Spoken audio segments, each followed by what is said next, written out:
Nagsisinungaling about your identity, about dun sa mga ginawa mo.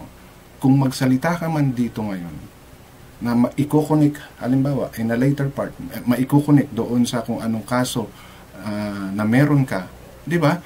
It will just simply help you dahil naging constant ka sa mga statement mo.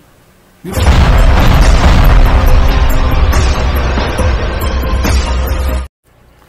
Sa panonood ko sa Senate hearing, ito yung pinakamatindi na interesting na naging resource person ng Senate.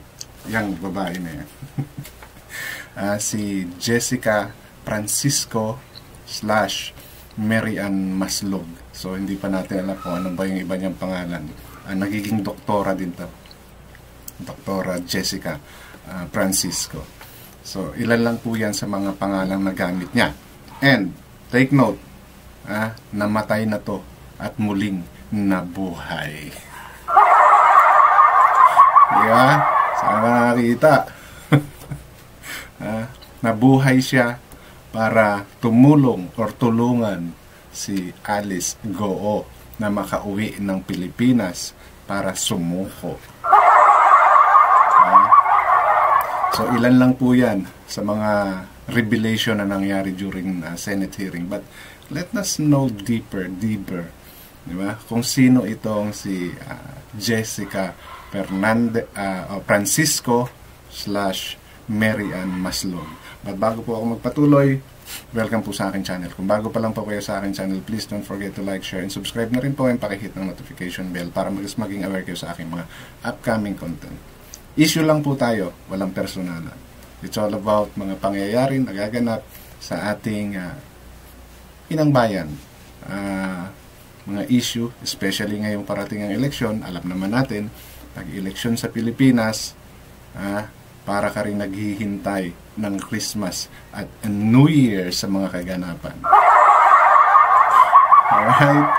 So, may video akong ipi-play sa inyo para mas maintindihan po natin kung ano po yung kinukwento ko sa inyo, gusto kong sabihin sa inyo. Okay? So, let's watch this video.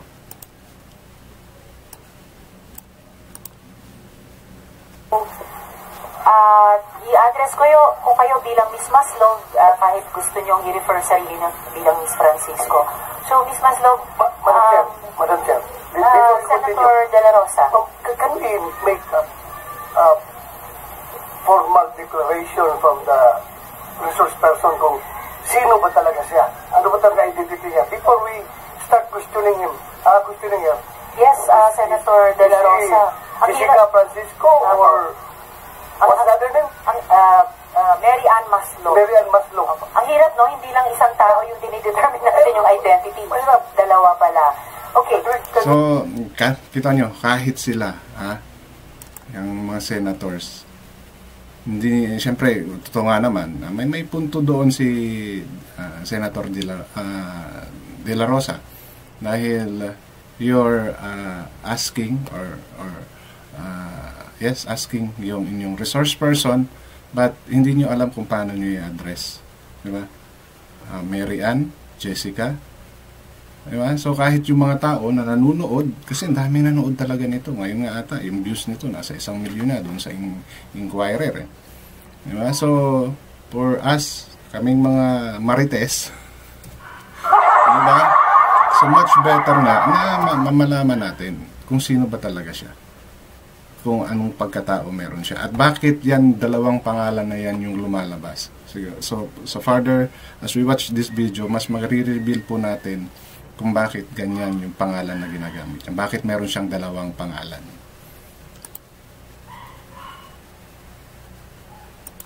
Ano po ba ang pangalan nyo? Sino ba kayo? Good afternoon, Madam Chair. Good afternoon, good senators. I'm Jessica Francisco. Okay. And so, siya si Jessica Francisco ngayon. Okay?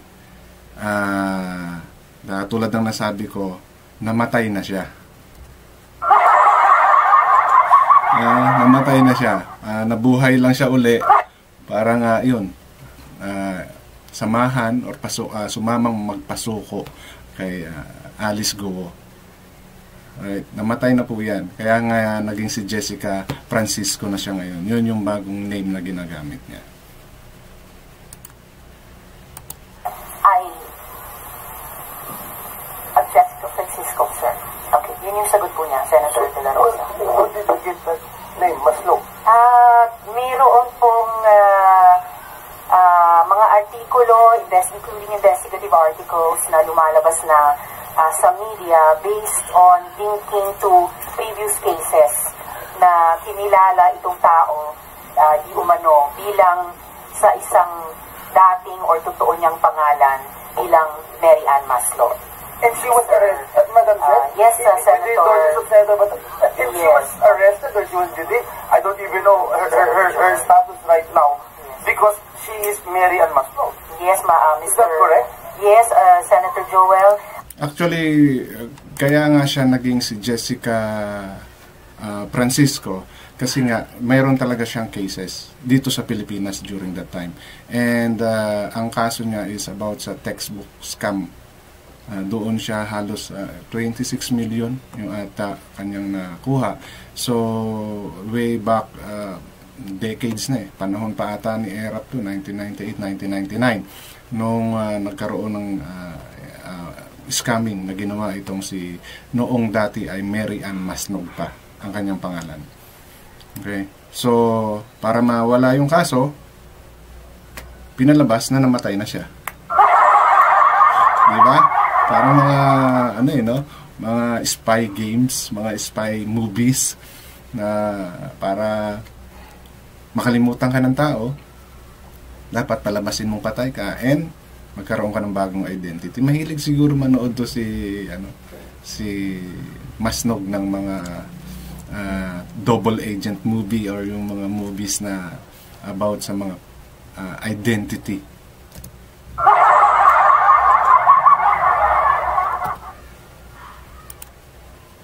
And for the record, dun sa tanong din ni Senator De La Rosa, Mary Ann Maslow, yung di umanong namatay na textbook scammer, pero Jessica Francisco, yung bagong pangalan niya. So, ayan.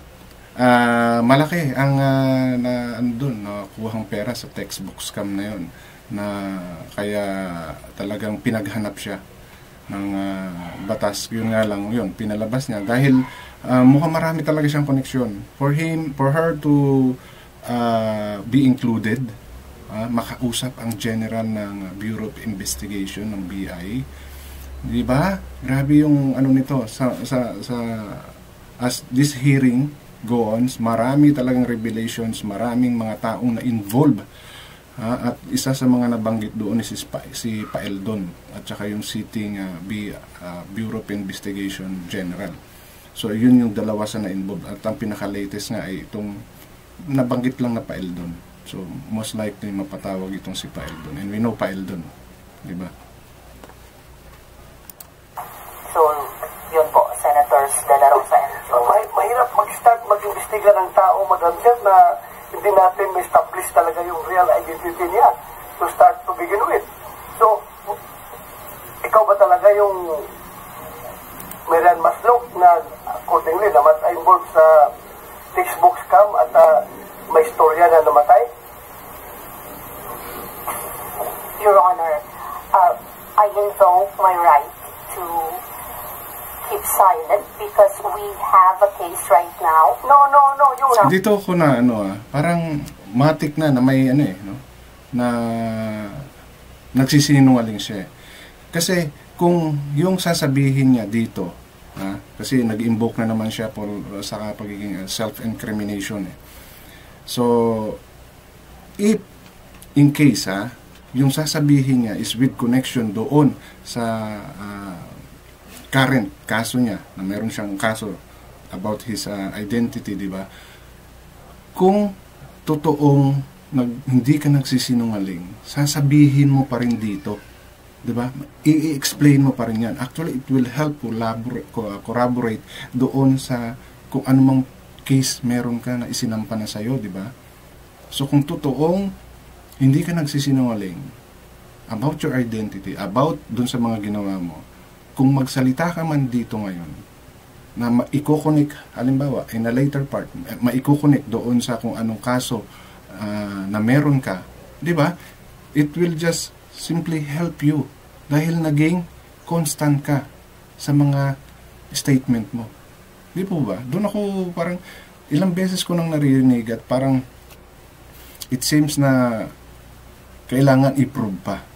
So, ito is one way of proving na nagsisinungaling siya. Di ba? Nagsisinungaling na kagad siya about sa identity niya. And for those na nagsasabing I invoke my right to self-incriminations dahil mayroon ng ongoing case doon sa mga tinatanong, di ba? Kasi kung talagang yung sasabihin mo ngayon is hindi ka nagsisinungaling at totoo, it actually help you to prove kung ano mang mga kasong isinampa sa'yo beside dito sa pinag-uusapan. Di po ba? Doon ako nagtataka bakit parang hindi nako-question ng mga senador yan. Diba? Kung sabihin mo man na yes, it will incriminate you doon sa may ikinaso sa'yo beside from dito sa pinag-uusapan na to. Diba? It will incriminate you in a good way kung nagsasabi ka ng totoo. Di ba?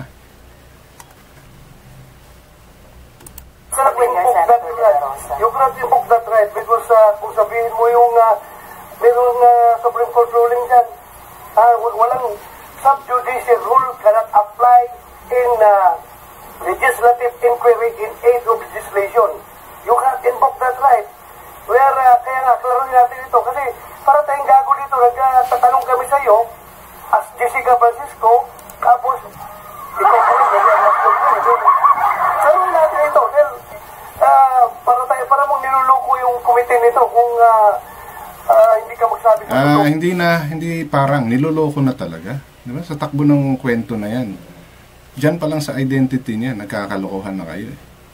Diba? Halata na yan eh. Tapos, lagi pa siya nagsasabi ng I invoke my right. Diba? Kaya halata naman na. Kaya lang siyempre, unless proven guilty, sabi nga nila, kaya lang, no, may pruweba na. And eto pa matindi. Eto. Senator De La Rosa, baka pwede nating tanungin ng NBI? NBI?